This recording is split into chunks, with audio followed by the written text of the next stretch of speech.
Hi, this is Susan Gerbeck from GSOW. That's Guerrilla Skepticism on Wikipedia. I want to thank everyone who, via the Skeptic Zone podcast, has contacted me to become an editor on Wikipedia. Together, we have worked on or created over 1,200 Wikipedia pages. Countless thousands of people all over the world access those pages each day. In fact, we're over 52 million page views. Like many listeners, I also give back to the Skeptic Zone via monthly micropayments, and I want to encourage you to do the same. Is the information and entertainment you get each week from the show worth $5 or $10 a month? I sure think it is. Follow the link at skepticzone.tv and show your practical support. Thank you.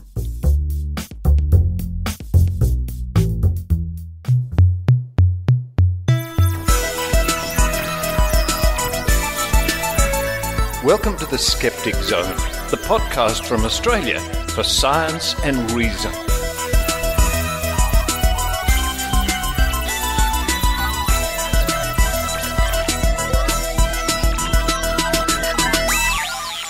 Yes, it's the Skeptic Zone podcast, episode number 585 for the 29th of December, 2019. Richard Saunders here with you from the San Francisco Bay Area. This is the last Skeptic Zone podcast for 2019. 2020.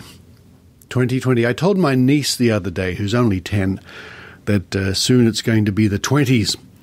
And she's going to be turning into a teenager during the 20s. And I suggested to her that she should learn to dance the Charleston. And I showed her some old YouTube videos, movies.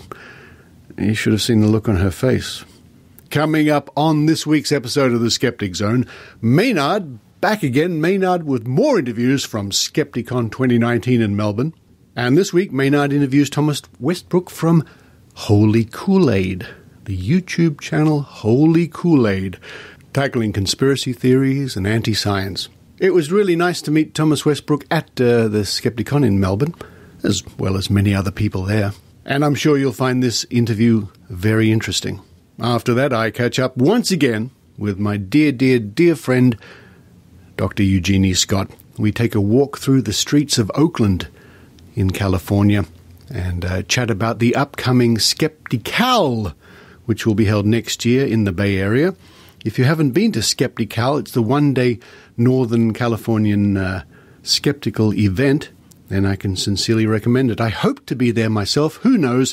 Find out more coming up, including I discover a rare book written by James Bond. And to round off the show, it's Tim Mendham, a reading from the Book of Tim. Tim looks at citizen science, the vital role everyday people have played through the decades and the centuries in the advancement of science. And of course, this is again taken from the pages of The Skeptic, the journal from Australian skeptics, not to be confused with any other magazine around the world that happens to call itself The Skeptic. Well, that's all from me at the moment. It's time for me to run upstairs, and I can't help but think what the Skeptic Zone cats are doing back in Australia at the moment. Keeping cool, I hope, because I hear on the news that it's going to be another scorching hot day in Sydney, Australia. Here in the Bay Area, it's nice and crispy cool. Anyway, I'm going to run up the stairs, have a marshmallow, icing, or a biscuit. Sounds good to me. While I do that, I hope you enjoy the Skeptic Zone.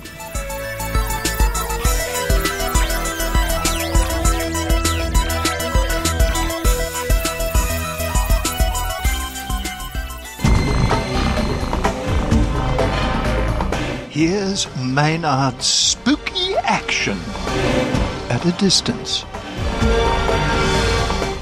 Here in the media room, in the rather overcrowded sort of, what is it, a Prius that we're in, really? It's got that sort of feel about it. It's all white inside. Who have we got here now?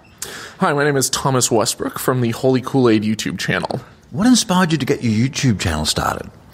Well, I had been, most of my life, I was extremely religious. My parents were missionaries. Oh, hang on, which one? Mormon? No? Actually, evangelical. Wow, so Christmas has been difficult of late? Usually when I'm around family, I try to keep the peace and I don't really bring it up. And at the same time, there's always that little bit of passive-aggressive preaching that you get just for being in the presence of people who make religion the focal point of their lives. Vague warnings of hell? I do get that. So tell us, for people who are having a family dinner and everyone's kind of religious, when they bow with their heads and say grace or something like that, do you just quietly bow your head and say nothing? What's the best way? Or do you stand up and start loudly making a martini or something? What's the best way do you handle it? I keep my eyes open and I look over at my little nephews and nieces and I make goofy faces at them during the prayer. Because they're kind of peeking back at you. Yeah. Hey, hang on, waiting on. He's got something going on over there, yeah. I mean, they're kind of looking around like, what's going on? Why are we doing this? Who are we talking to? Yeah. And so is religion your skepticism target normally, or is it a range of things? Well, initially I started off wanting to just share my story. I wanted to tell the story of how I went from believing all of that stuff to then asking, how does the world actually work? Because I believe that if something is true, truth withstands scrutiny. So I set out to basically scrutinize the truth, look for the evidence, and share that journey and that process. But as I started making these videos, I realized that what I was really in love with was science and technology and making the world a better place, solving the most difficult problems that face humanity. And I don't think religion is necessarily the biggest hindrance to that. It can be. Sometimes people will use religion in order to, say, back up a position like climate change denial, because they'll say that God has given us dominion over the earth, he would never let us destroy it, or Jesus is coming back soon. So I think in certain areas, religion can be extremely harmful. But my biggest thing is, whether it's psychics who claim that they can talk to your dead family and they're conning you out of millions of dollars and they're slowing humanity down with all this woo and nonsense, or whether it's flat earthers who just don't understand how to actually think critically and examine the facts, or whatever the case may be, I want to tackle it. I want to uncover how the world works. I want to see where the evidence leads and teach people how to actually not just be a skeptic, but how to use science coupled with skepticism to actually get to the most likely answers to the problems that we're facing. What is the episode that you've tried to get something across and it's almost stumped you? It's been a difficult one to get across, even in a visual form on YouTube.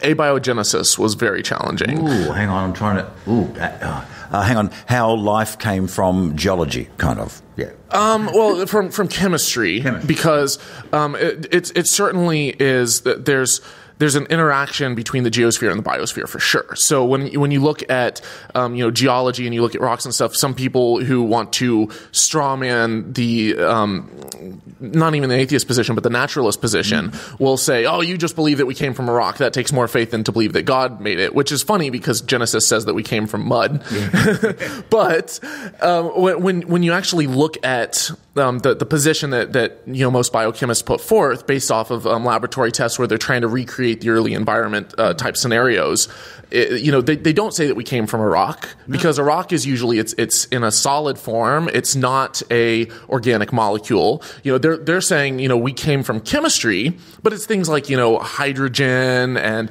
oxygen, and that these are elements that are found in our bodies that we know that every single living organism is made of, and these are the components, the building blocks, carbon, that are holding us together. They're what make up our amino acids. They're what make up our nucleic acids, our carbohydrates. So, all of these things that are building blocks for life, we know are the most common elements throughout the universe. And I think that's something that you don't have to be a scientist to understand, is that we see these elements forming together in stars. We see, a nuclear fusion happening, and you can examine this using spectroscopy. We have tools that can look out into space and figure out what different planets and stars and stuff, nebulae, what gases they're made of, what they're composed of. And we see these all over everywhere that we look.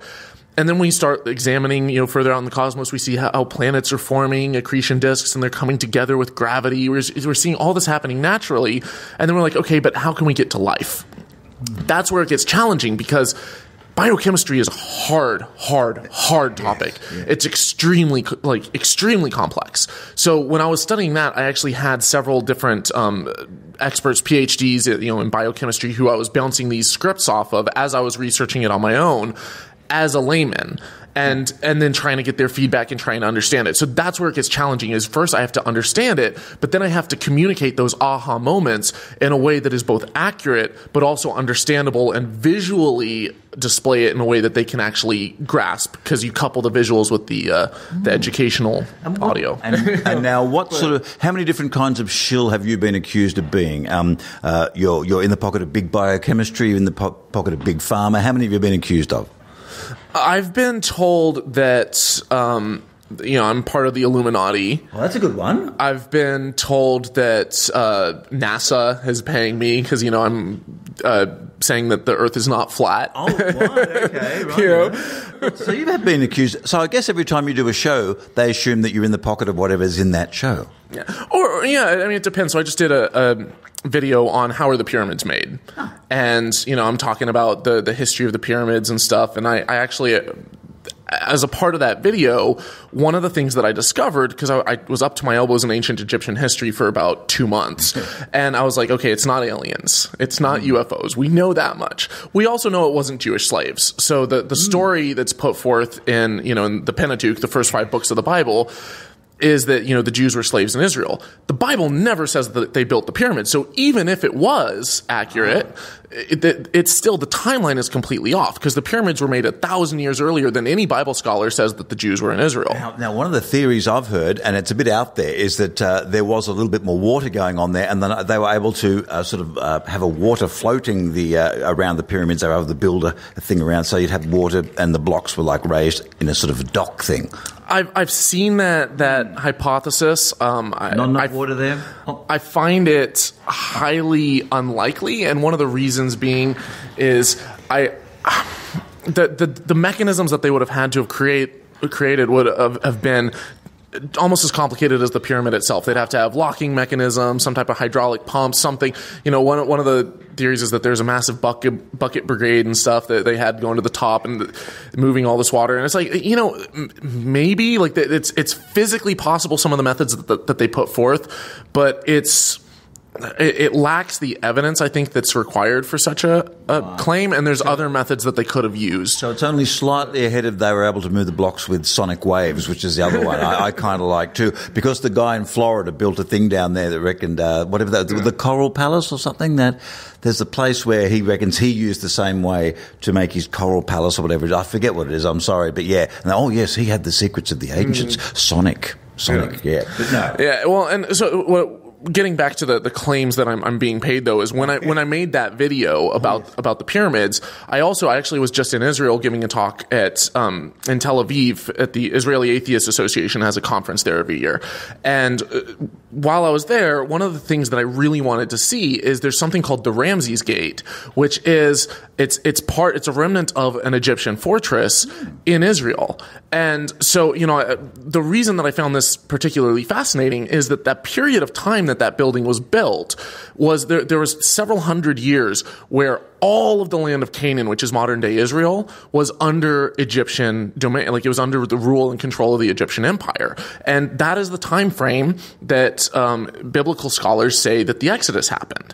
So my question is, okay, we know that it was under Egyptian rule, not just because of the fortress. There's also there's stelae that depict the conquest of the Egyptians and the Battle of Megiddo, conquering the land of Canaan. There's diplomatic correspondences that we have multiple tablets written back and forth.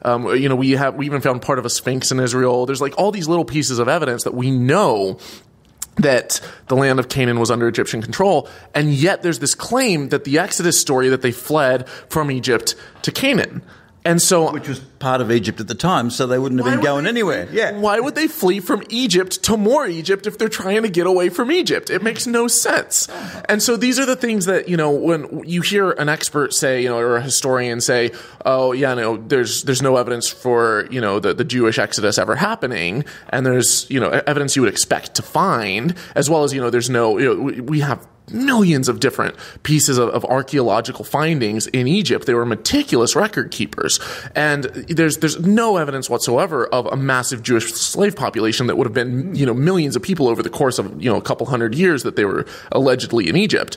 But the thing is, when an expert tells you, oh no, there's no evidence for it or we don't buy it, they don't usually tell you why. They don't usually walk you through all the pieces of evidence that they've gathered and their findings to get to this conclusion. So my goal is to take that in a laser-focused, sometimes often animated video and just break it down in 5 to 10 minutes in a way that people can understand. But I'm probably going to be told, because I went to Israel, that I'm a, Jewish shill, because I'm also doing a video saying that the Holocaust happened and there's Holocaust deniers. I'd probably say you'd be a Zionist disinformation agent. There you go. That's the one you might get. Something like that, which is funny because I'm simultaneously, a Zionist disinformation agent, and at the same time I'm also going against the biblical narrative that they're, Look, a last question for this one is that as someone who was religious there, what do you reckon as a critical thinker is the best book of the Bible to read and go, hang on a minute, I was always a big Revelations fan, but lately I've been getting drawn to Ezekiel because it's pretty out there. It's not just one book. There's stories here and there. Like you look at the book of Jonah and they'll say like, oh yeah, he was, you say, oh, it's impossible to be swallowed by a whale. And they usually come back with, it wasn't a whale, it was a big fish. I'm like, oh, so that makes it more likely that you could swim in stomach acid for all this time, that you could have an oxygen-free environment that you're, not going to suffocate and die in a matter of minutes, But as far as a specific book, I think the book of Genesis, if you understand even the simplest... I've got to say, it's hard going because at times I've said, I'm going to read the Bible and I cannot get through that. But if you understand that even the most simple elements of science, you take one look at the first chapter of Genesis and it's out there. It's completely out there. And by the time you get to the flood story and stuff, it's like, come on, you mean to tell me that every single animal, 10 million species were all, oh no, it wasn't species, it was kinds. Okay, but then did evolution happen at this insane pace right after the flood and then it slowed down and stopped? Like, did everyone not die of methane poisoning with the one window not being able to ventilate a boat that's, unimpressively tiny, but it was still big enough to not be able to withstand these, raging waters? I'd love to go to the Ark Encounter with you sometime. That'd be a great visit. Yeah, well, I have 2 videos on my channel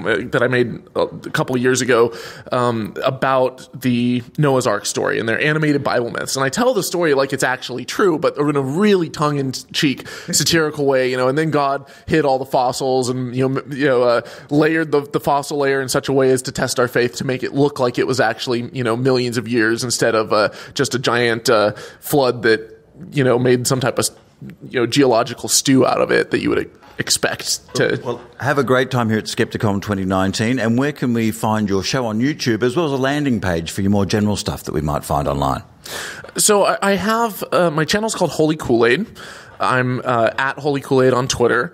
Most of my stuff is videos, but I have it all aggregated on holykoolaid.com. I also put together the first ever and only atheist YouTube conference in Dallas, Texas. Well, I think this year we're doing it in Austin, Texas, called the Faithless Forum. Oh. So we get a lot of the YouTubers and stuff that don't necessarily get speaking slots, but they know how to entertain. They have a massive audience. They promote skepticism and science, and we get them all in one place. How do you feel about the whole YouTube deplatforming thing? I mean, obviously, it's removing people from getting them an audience. Do you think that, because there's a whole First Amendment thing going on in the US, but then it is a privately owned company, YouTube. So how do you feel about people being bumped off that have got ideas that are not seen as being a good idea to be shared?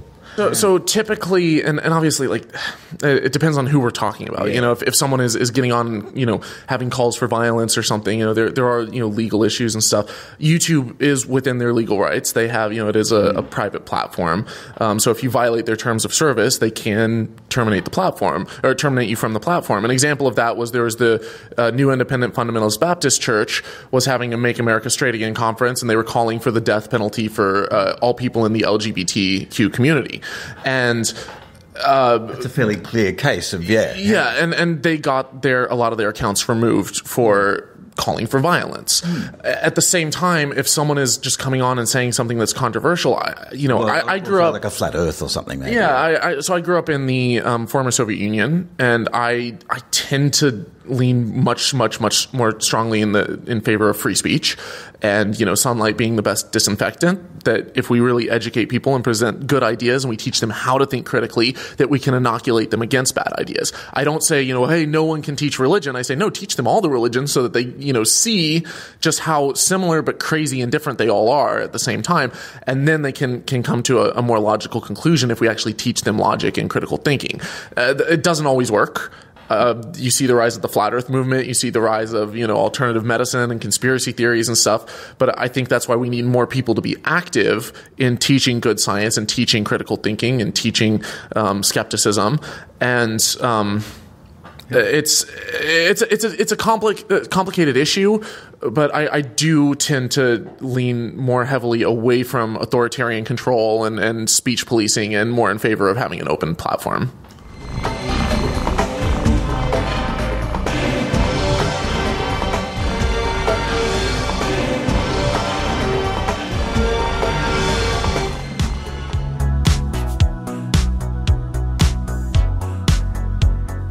Hello, this is Rob Palmer. You may have heard of me. Lately, I've been interviewing scientists, skeptics, and other critical thinkers from around the world for my column in the Skeptical Inquirer, and recently, some for the Skeptic Zone.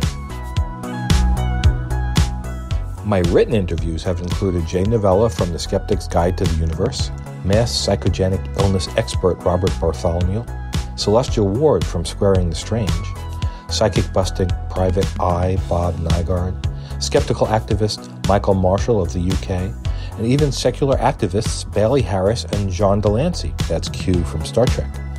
I even interviewed, believe it or not, a magic dragon, and another really well-known skeptic, Richard Saunders. You can find my online column with these interviews and more by Googling The Well-Known Skeptic plus Skeptical Inquirer.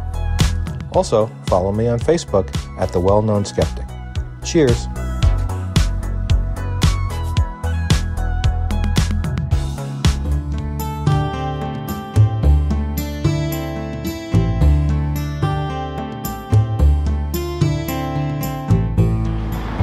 Well, folks, over the course of 2019 and probably 2018 and 2017 going back, you've had regular updates from Dr. Eugenie Scott at the National Center for Science Education, and we've just had a wonderful curry lunch here in Oakland. I'm walking down, what street is this now? Broadway with Eugenie Scott. Hello. Hi there, everybody. Nice to catch up with you once again. And it's good to see that things are going well at the National Center for Science Education. But you're also very much involved, of course, with the Bay Area Skeptics. And you were just letting me on a few little secrets there about the upcoming Skeptic Camp. I mean, it's not nailed down yet, but the last one was very successful, and we're looking forward to one next year. Oh, you bet. Skeptical is the Northern California Science and Critical Thinking Skeptical Conference.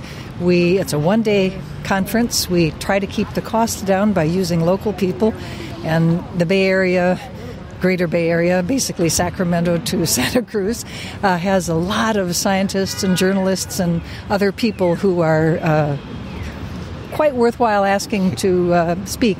But it looks like Skeptical will be on Sunday, June 7. So mark your calendars. We'll be sending out a save the date for that fairly soon. Excellent. Of course, June, nice, toasty, warm weather in the Bay Area, hopefully. I hope so. But it's okay. It won't be outdoors anyway.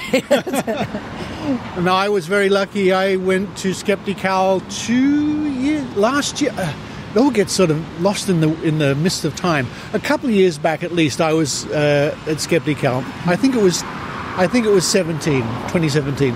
That sounds right. And it's always a lot of fun to have you at Skeptical or as a speaker for Bay Area skeptics, or whenever we can snag you on the way by. We're happy to try to get your reflections on what's going on in Australia in the skeptics movement. Yeah. Well, of course, last time I was here, not so long ago, I had a wonderful day at the Solano Stroll. We had a great day there. We were right next to a Beatles tribute band, but we plowed on. We did psychic tests, and that, for me, that was just fabulous. And folks, if you subscribe to the Skeptic magazine from Australia, you can read about my exploits. Actually, I wrote a report. There you go. I read it. It was fun. You read it? Yeah. No, we had a great time at this big street festival called the Solano Stroll in the fall. But the Bay Area skeptics also had another activity that you weren't around for. Yeah. We participated in the San Francisco Exploratorium Museum, which you've been to, and I love which it. It's a wonderful place. Yeah. It's a real hands-on, minds-on type of science museum that for children of all ages, literally. Yeah. But they have a program called After Dark, which is an effort that museums have been doing around the world probably to try to encourage young people to participate in museum activities in the 10 museums. And, they serve alcohol and they have music and there's stuff you can do. And one of the after darks a few months ago was on a topic of, we better actually move aside a little bit. We're getting toward the construction zone. Oh, that's all right. That sounds, yeah. I like it. No, in fact, I'll let our audience in on the secret here. There's a huge construction. They're demolishing a giant building here. It's all just rubble. It's like something out of Robot Wars or Transformers or something like that. There are cranes and fire hoses, twisted metal and concrete everywhere. It's quite a sight. Look at that. Lifting up, tearing apart a building. Wow. I've actually never seen one in process. There's a big crane with a bucket on the end holding up a wall, which I'm sure it's going to be pulling toward it. But notice the hoses are, I'm sure, to keep the dust down. Yes, yeah, I think that's right. That's quite a sight. It is quite a sight. Well, we can duck under here. The walkway's covered. There will be a new building there next time you come, probably. Yeah. So anyway, the Bay Area Skeptics were at the Exploratorium's After Dark program, where we and the East Bay Skeptics had demos that people could stop by and try out. So the Bay Area Skeptics did a reprise of that Solano Stroll psychokinesis demo, which was a kick. And the Bay Area Skeptics the East Bay Skeptics had a really neat astrology demo that they did, where people would come up and choose which of two statements best represented what had happened in the previous week. And one statement was their actual horoscope, and the other was the 6 month opposite, as it were, astrological sign.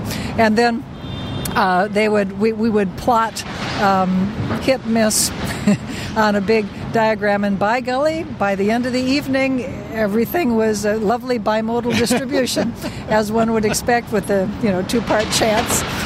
So we had fun. It's getting exciting behind us.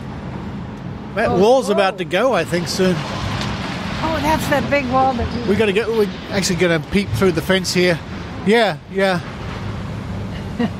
Wow. It's quite dramatic. It's actually drawn a bit of a crowd, hasn't it? Yeah. Sidewalk closed. All right, we'll have to go around the long way. Back this way, yeah. Now, Jeannie, on the way here today, I think they're chasing us. That's quite dramatic. From the BART station to the National Centre for Science Education, just by chance, I walked past a fascinating bookstore, and you'll be pleased to know there's lots of things in there, like books on UFOs, homeopathy, all sorts of things. And it's just up the next corner if you want to check it out. Let's check it out. I haven't been there before. A brief look. It's a fascinating bookshop, and this is where, and some people already know this, I've discovered a book, Birds of the West Indies by James Bond.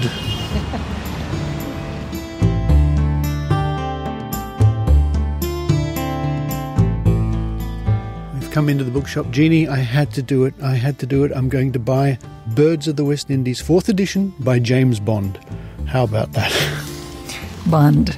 James Bond. That's right. And you're not surprised. You've been talking yourself into this for the last couple of hours. What a wonderful bookshop this is. We must get the name of it as we leave. It's got a great section on UFOs and homeopathy and all the rest of it. But we just passed the birds and the bees, so to speak. This is true. Adjacent shelves, in fact.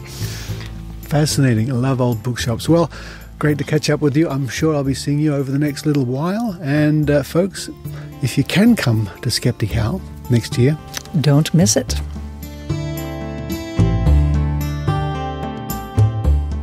The bookshop, by the way, is called Bibliomania, and that's at 1816 Telegraph Avenue, Oakland, California. And you can visit their website at www.bibliom ANIA.ws.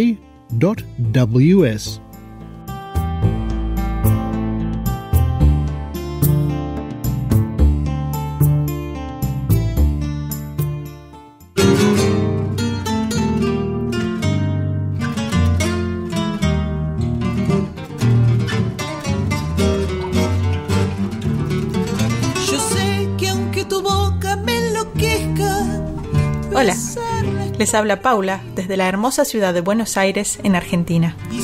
Cuando escuchamos podcasts, escuchamos los mismos que escucha todo el mundo, como The Skeptic Zone.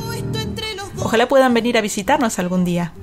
Los esperamos con nuestras riquísimas comidas locales y hasta podemos ir a bailar un tango.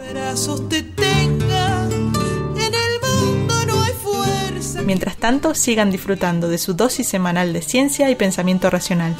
¡Chao!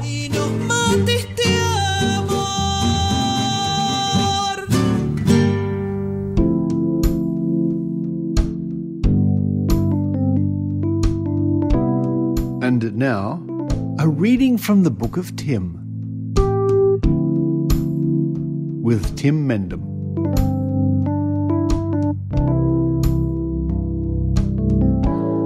Hi, my name's Tim Mendham. I'm the Executive Officer of Australian Skeptics Inc. and I'm the editor of our magazine, The Skeptic. And today we'll be talking about citizen science, the evolving phenomenon. And this comes from The Skeptic magazine of March 2019, volume 39, number 1. And we call the article People Power.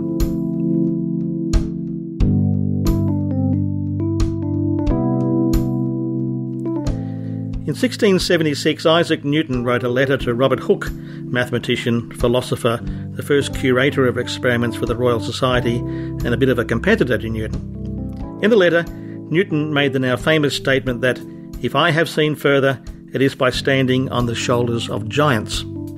The concept wasn't new. A version of the wording had been attributed to Bernard of Chartres in the 12th century.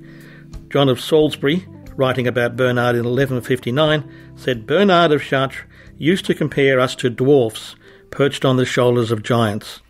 He pointed out that we see more and farther than our predecessors, not because we have keener vision or greater height, but because we are lifted up and borne aloft on their gigantic stature. That reliance on others, even if only as a push-up to greater heights, underpins everything that science is about. The accumulation of knowledge, building on previous discoveries and proposals, and trying to see beyond your own limited horizon. Galileo stressed the need for observation and experimentation, but he owed much to another seminal figure born 20 years earlier, William Gilbert. Like Galileo, Gilbert was a physician, physicist, and natural philosopher. He is remembered today largely for his book De Magnete, 1600, and is credited as one of the originators of the term electricity. He had been utilising scientific method in his work and setting an example for his peers. In his 2002 book The Scientists, John Gribben said that although Galileo is one of the towering figures of science, known by name to every educated person today, and Gilbert is less well known than he deserves. Gilbert had the earlier birth date and, chronologically speaking at least, deserves the title of first scientist. The word scientist was coined by Cambridge University historian and philosopher William Whewell, who used it in 1834 to describe someone who studies the structure and behaviour of the physical and natural world through observation and experiment. Before that there were, like Gilbert, natural philosophers. Most had a sinecure that allowed them to apply themselves to a particular field of study, like Newton's holding of the Lucasian Chair of Mathematics at Cambridge. He was the second person to hold that role and was followed 300 years later by Stephen Hawking. Many early scientists were clergy, like Roger Bacon, Copernicus, Mendel, and William of Ockham, who were allowed to pursue their researches under the benign gaze of the religious powers, until they dared to suggest something that went against the established views of those power holders. But many natural philosophers had other occupations, and fulfilled their passions in a particular field of science with amateur and part-time investigation. In fact, that is the meaning of the word amateur. someone who does something for the love of it. The list of people who made major scientific discoveries without ever having a science degree is long, including such luminaries as Leonardo da Vinci, Ben Franklin, William Herschel, Michael Faraday, Mary Anning, Charles Goodyear and Thomas Edison, not to mention Steve Jobs and Bill Gates, both university dropouts. Mary Anning is a particularly interesting case. Her family were poor and collected fossils in the Lyme Regis region of England and sold what they found from a stall outside their home or later near a local pub to bring in an income. Mary eventually took over the family business and devoted herself to finding and selling fossils to interested parties, ranging from amateur researchers to the British Museum. The tongue twister, "She sells seashells by the seashore," is possibly about her. She is credited with the discovery of many important paleological finds, the first complete plesiosaurus, and in 1828 the first British example of the flying reptiles known as pterosaurs.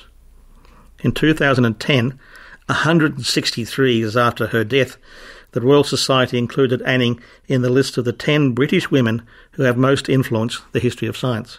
There are those who have moved sideways in their scientific careers. Embryo transplants were pioneered by an industrialist, genetics by a monk, colour photography by 2 musicians, photocopying by a lawyer, automatic phone dialing by an undertaker, Dunlop was a vet, Biro a sculptor, and Herschel an organist. But these amateurs, these gentlemen scholars of the 17th to the 19th centuries, especially those not from the right families, were often regarded with disdain as dabblers, particularly as the concept of the professional scientist came to the fore, and for some it has remained that way.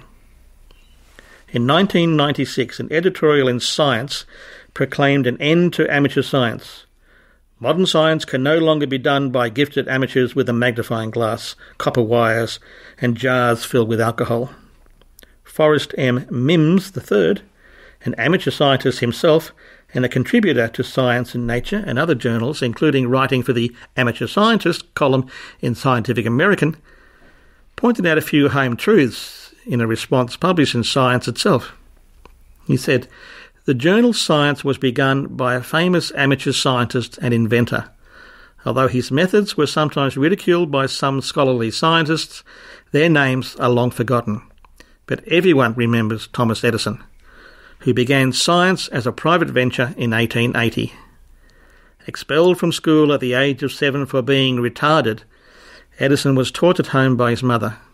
His life changed forever when he found an old copy of Michael Faraday's Experimental Researches in Electricity and promptly built every project in the book. Thus the self-taught English amateur scientist, who was also schooled at home, passed the torch to the young American." Mims summed up the role of amateurs. They, quote, "do science because it's what they love to do. Without remuneration or reward, enthusiastic amateurs survey birds, tag butterflies, measure sunlight and study transient solar eclipse phenomena. Others count sunspots, discover comets, monitor variable stars and invent instruments. Tapping into that love and passion can benefit science greatly." The corollary of individual amateur scientists is the group effort, crowdsourcing information, doing the grunt work that allows the true scientists to get on with the job of hypothesising and writing papers. Former Australian Chief Scientist Alan Finkel described such a case in colonial Australia in an article in The Conversation.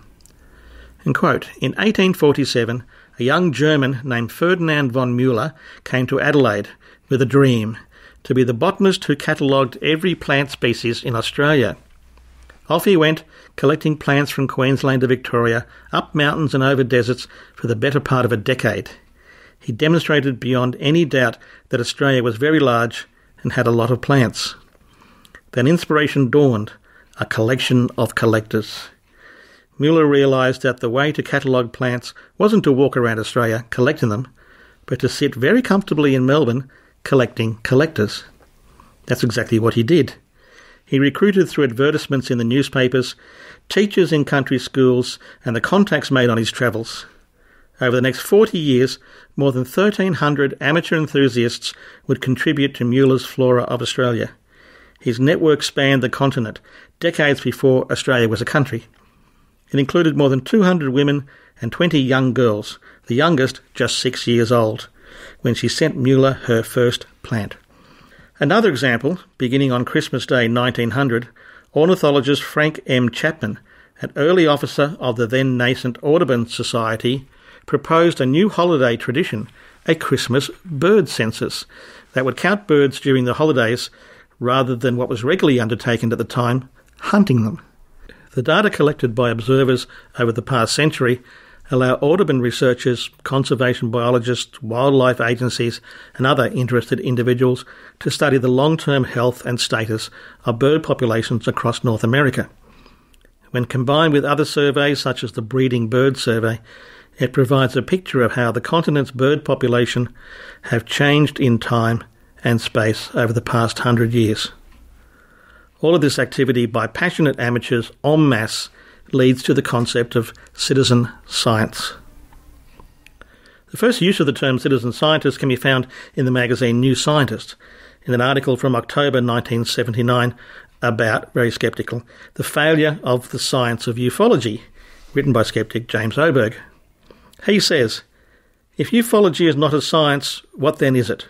It might be considered as a protest movement against the impersonality and specialisation of modern science, which has all but eliminated the role of the citizen scientist, the amateur investigator who in the past contributed substantially to the development of science through part-time dabbling." Now, the Oxford English Dictionary recently defined citizen science as scientific work undertaken by members of the general public, often in collaboration with or under the direction of professional scientists and scientific institutions. A study from 2016 indicates that the largest impact of citizen science is in research on biology, conservation and ecology, and is utilised mainly as a methodology of collecting and classifying data. And the increasing amount of data that scientists and researchers need to deal with is a key driver for the take-up of citizen science. For instance, astronomical observatories generate a staggering amount of data. The Hubble Space Telescope, operating since 1990, has made over 1.3 million observations and transmits around 20 gigabytes of raw data every week. The Atacama Large Millimeter Array in Chile now anticipates adding 2 terabytes of data to its archives every day. The Large Synoptic Survey Telescope, an optical telescope currently under construction in Chile, will image the entire sky every few nights. It will be so sensitive that it will generate 10 million alerts per night on new or transient sources, leading to a catalogue of over 15 petabytes after 10 years. And the Square Kilometre Array, when completed in 2020, will be the most sensitive telescope in the world. In just 1 year of activity, it will generate more data than the entire internet. This was a problem faced by Edward Charles Pickering, director of the Harvard Observatory. The prevalence of photography at the observatory was rising markedly, with more data than anyone had time to interpret. The work was tedious. Duties thought to lend themselves to a cheaper and less educated workforce capable of classifying stars rather than observing them. Naturally, this meant women. During Pickering's tenure at the Harvard Observatory from 1877 to his death in 1919, he gathered a crew of more than 80 women to catalogue data. Some of these women, called computers, would produce significant work on their own. Some would even earn a certain level of fame among followers of female scientists, but the majority are remembered not individually, but collectively by the demeaning moniker Pickering's harem. As Pickering knew, he needed help. The harem were paid staff. A lot of scientific data is now readily available online, which opens it up to bringing in amateur researchers. And a tightening of resources and limited funding for science and research makes the concept of citizen scientists almost a necessity.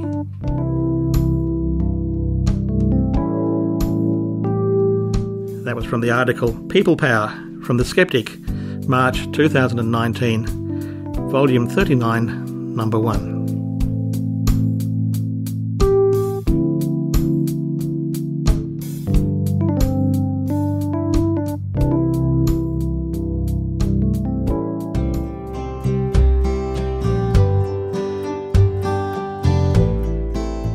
ただいま聞いていただいているポッドキャストはオーストラリアからThe Skeptic Zone という科学と論理のポッドキャストです。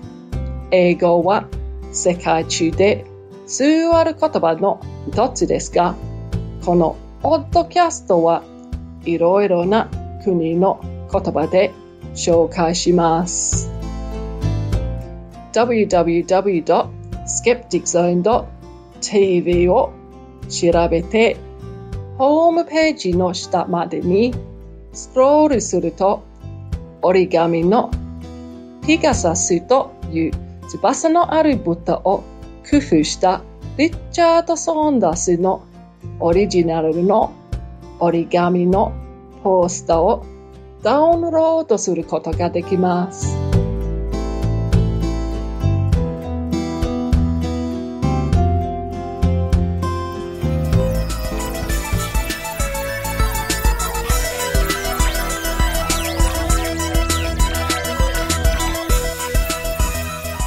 Thank you for listening to the Skeptic Zone. And as ever, thank you to those people who've come on board this year and in the, nearly 11, 12 years going back who have come on board to help the Skeptic Zone stay on air, on the internet, in your ears, in your car, while you're jogging, walking the dog, doing the dishes, driving around, picking up the kids from school, listening to the Skeptic Zone. And I guess my message for 2020 is, let's, you and I, slay some dragons in 2020. Signing off from the Bay Area, San Francisco, this is Richard Saunders. You've been listening to the Skeptic Zone podcast. Please visit our website at www.skepticzone.tv for show notes, contacts, and to access the back catalogue of episodes going back to 2008. You can follow the Skeptic Zone podcast on Twitter @Skeptic Zone, visit our Facebook page, or leave a review on iTunes. You can also support the Skeptic Zone via Patreon or PayPal. The Skeptic Zone podcast is an independent production. The views and opinions expressed on the Skeptic Zone are not necessarily those of Australian skeptics or any other skeptical organisation.